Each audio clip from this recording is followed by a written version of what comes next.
and welcome to Tiny Table Talk for The Challenge Season 37, Spies, Lies, and Allies, Episode 1. And in this video, we're going to be looking into some of my likes and dislikes from this past week's episode and how this season was kicked off. We're going to get into a little bit of challenge history, featuring some lists, also doing a breakdown on the what's to come this season trailer that we got at the end of this episode, and of course getting into some of your comments from my Thursday's review and recap. Before we get into that, let's hear a word from today's sponsor. Do you have muscles? If you do, you probably had a muscle or two sore. I know I have. I normally get it from working out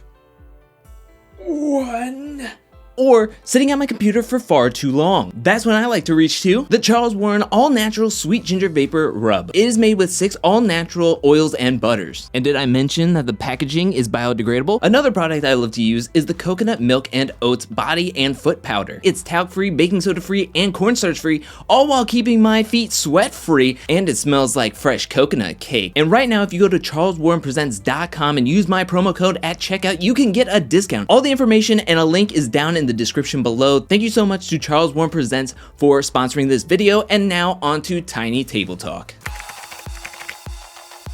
To get a quote from last season, this season started off with a bang. This episode had everything, and that is one of my early likes of this episode, is that if this season is anything like this first episode, this season's gonna be off the hook with how much drama there was, how much hooking up we saw in the first episode. The mission was really fun, and I loved the format and the way that the partners were paired up, where they had a portfolio on the US players, and then they were just thrown into the first mission. They kind of had to just go wing it, see who they were gonna get. Hopefully they got the person that they wanted to as their first choice, but if not, they had to think quick on their feet before somebody was able to come in and snipe the player that they actually wanted. It was rather interesting to see how it all played out and how the house dramatics played out. Also, this first episode, I have to say that I really like Corey Lay.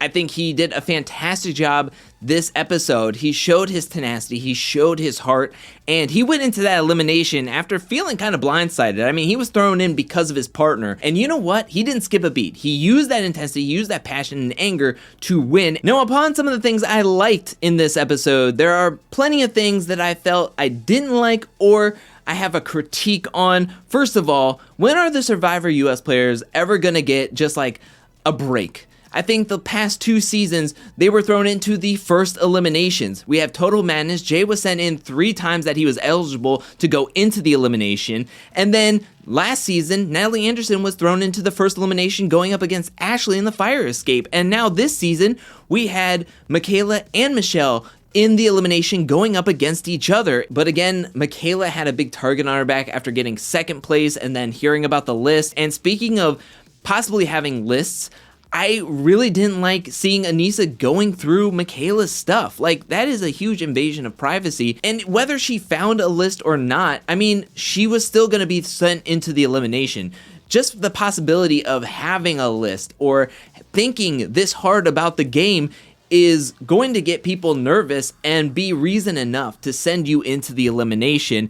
And speaking of the elimination, first of all, I love the voting and the deliberation center where everybody can vote right there in front of everybody with their iPads. I thought the room looked really good. I liked the way they set it up. What I don't know if I like is to send in anybody on any given night is rather interesting, but it ultimately helps out the vets more than the rookies at this point, because the rookies have no place to hide now. I mean, if you're a rookie, you're just sitting there waiting to get plucked and sent into the elimination.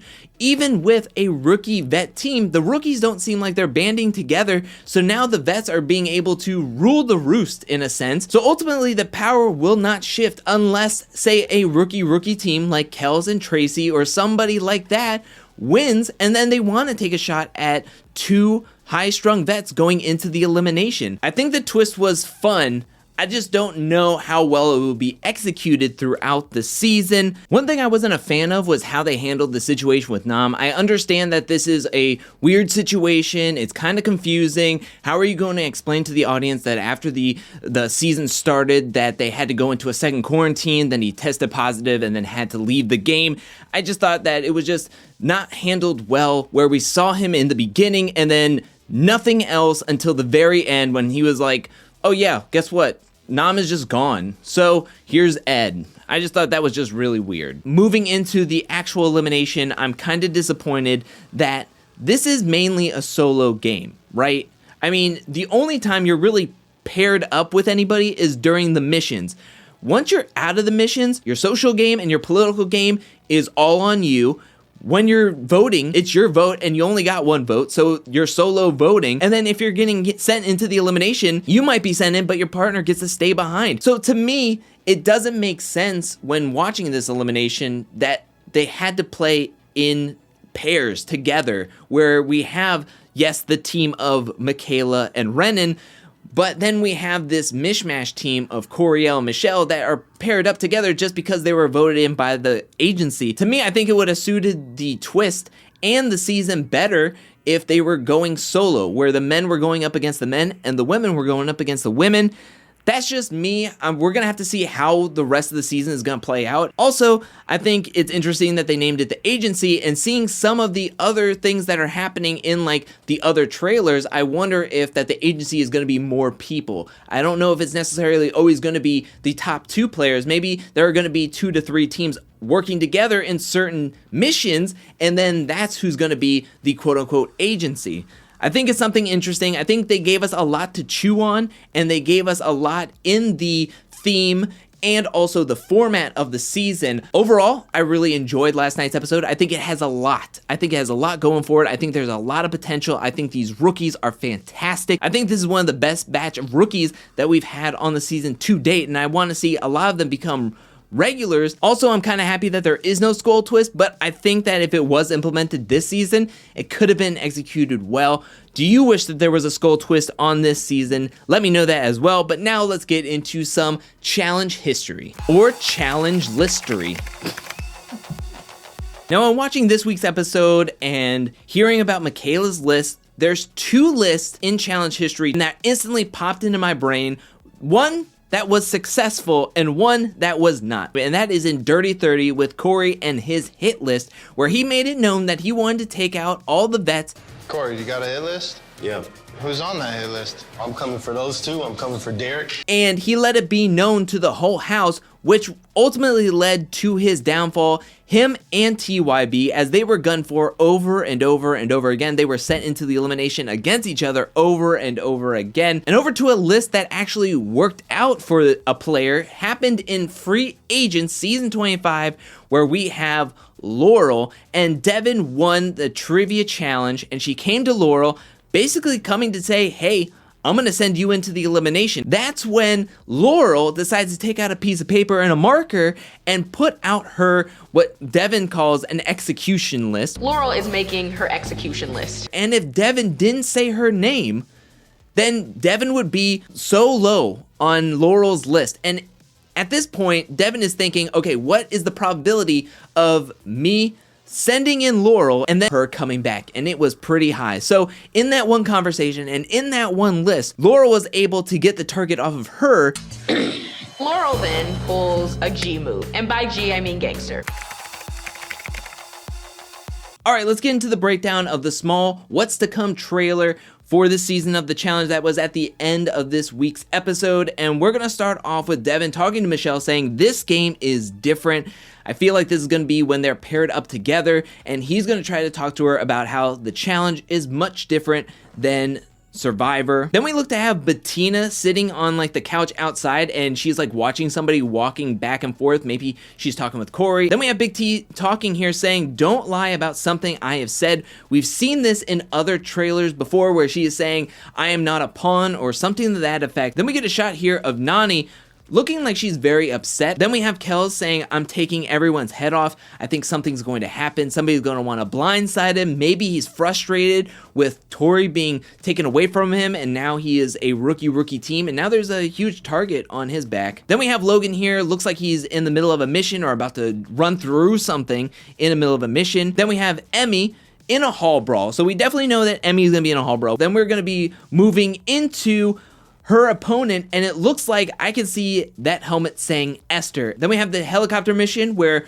one player is in the car, the other one is in the helicopter, and they're throwing little bags at the people in the car. We can see that Josh and Fessy are going to be going head to head. In the card decode mission, we have Nelson and Priscilla still partnered up. Then we have Emmy, and we saw in episode 1 that she was paired up with Ed at the end. And then when we look to see the helmet of her partner here, I don't think that is Ed. It looks like that is a much larger name. I can't make out who the helmet is, but when looking at his face to face, I think this person is Huey's. I feel at some point Ed is going to be stolen away from somebody who wins an elimination from Emmy, and Emmy is going to be with Huey. Then we have Big T falling off the structure in the Wipeout mission. Logan is going to be down and dirty in the mud. We have Ed on top of Josh, and then Kyle comes in as the third man on this dog pile. We have the Jet mission where it looks like Emmanuel and Casey are going to be partnered up with each other still. Then we can see, I think this is either Nani or Amanda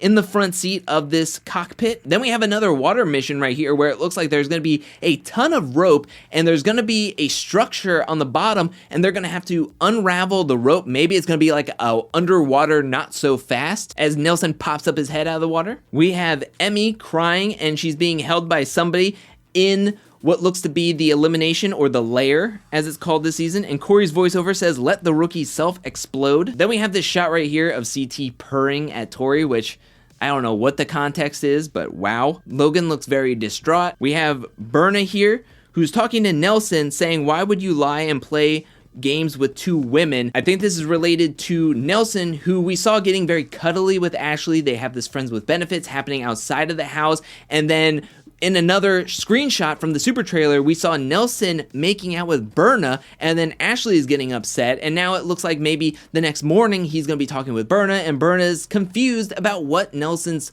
intentions or what he's doing. And as she's saying that, we have this shot of Ashley at the pool, and we can see that Corey has some really fresh trunks on. Michelle and Emmanuel are locking lips. Once Amber comes into the game, that's where her and Jeremiah lock lips. Tori is gonna get very sad. And then we have Kyle here talking to somebody off screen saying, "I'm like that, I lie all the time." So he's embracing his snake ways. And then we have Emmy, which it looks like she's gonna burn sage around the house. Maybe she feels like there's bad spirits or bad vibes happening within the game, and she's gonna try to lift them, burning sage throughout the house. Then we have Michelle saying, "You're savage," which I don't know who she might be talking to. We have Berna in an elimination with her nose just bleeding. I have no idea what's going on, but just seeing blood gushing from her nose is rather scary, but also I want to see what exactly happened, and I can't wait to see what's going to happen. We have Tommy and Ed going head to head in that helicopter beanbag throw. Emmy, who seems to be in jubilation that she won in the hall brawl, is yelling, "This is for Romania." So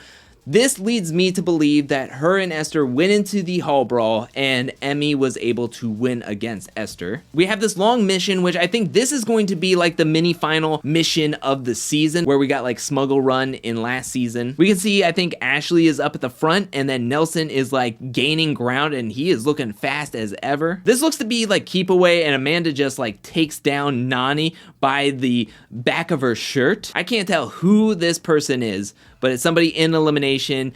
I really can't tell. I rewound this shot over and over again, and I just cannot see who it is. Here's the other shot of the rope challenge, and it looks like there's a structure on the bottom, and they're gonna have to dive and then undo all the rope. We know from the super trailer that this is Amber and somebody else. I don't know who this person could be. I'm trying to look at the helmet. I feel like that is an EY maybe. Maybe this is Corey. Maybe this is Fessy. But then again, in the super trailer, we saw that Amber gets mad at Fessy saying, "How do you not see this as a blindside?" So I have no idea who that could possibly be.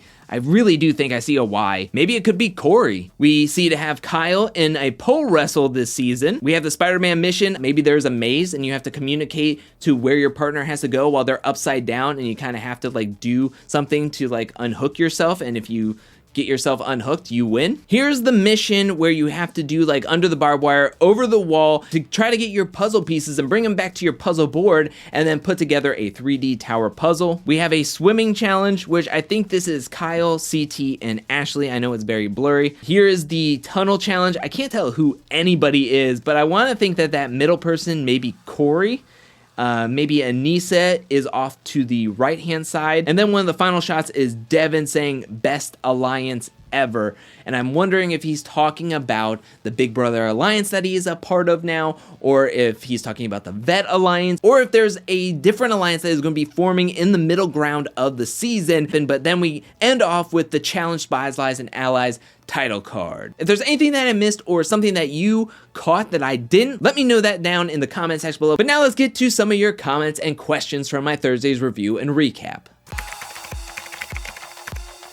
Let's jump in with a comment from Bobby, who says, well, one minor fun detail I caught was Big T picking Tommy, and as they were running, he told Big T, just call me Little T. I thought that was pretty funny.